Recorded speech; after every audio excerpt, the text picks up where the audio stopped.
వదనస్మర మాంగళ్య గృహతోరణ చిల్లికాం వక్త్రలక్ష్మీ పరీవాహ చలన్మీనాబలోచనాం. ఓం వదనస్మర మాంగళ్య గృహతోరణ చిల్లికాయై నమః. ఇక్కడ మన్మధుని యొక్క మాంగళ్య గృహము పోలినటువంటి అమ్మవారి యొక్క వదనానికి, వదనము అంటే ముఖము, గృహ తోరణాల మాదిరిగా ప్రకాశిస్తున్నటువంటి కనుబొమ్మలు కలిగినటువంటి తల్లికి నమస్కారము. అమ్మవారి యొక్క ముఖం వచ్చేసి రౌండ్గా, గుండ్రముగా, ఆ యొక్క గృహ తోరణాలు ఏ విధంగా అయితే ఉంటాయో, గృహ తోరణాలు ఏ విధంగా అయితే ఉంటాయో ఆ విధముగా ఉన్నటువంటి కనుబొమ్మలు కలిగినటువంటి ఆ తల్లికి నా యొక్క నమస్కారములు.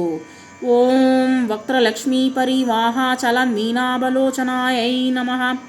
ముఖ కాంతి యొక్క ప్రవాహములో అమ్మవారి యొక్క ముఖం వచ్చేసి ప్రకాశిస్తూ ఉన్నది. ఆ యొక్క ప్రకాశవంతమైనటువంటి ముఖము ప్రవాహములో ఆ అమ్మవారి యొక్క కన్నులు వచ్చేసి మీనముల యొక్క జంట వలె ఉన్నదనమాట. అంటే కన్నులు వచ్చేసి రెండు చేపలు అక్కడ ఉన్నవేమో, ఆ యొక్క ముఖము అనేటువంటి జలములో రెండు చేపలు ఏమేమి ఉన్నాయేమో అన్నట్లుగా అమ్మవారి యొక్క కన్నులు ఉన్నాయి. ఆ అమ్మవారికి, ఆ తల్లికి, ఆ యొక్క అలాంటి కన్నులు కలిగినటువంటి ఆ తల్లికి నా యొక్క నమస్కారములు.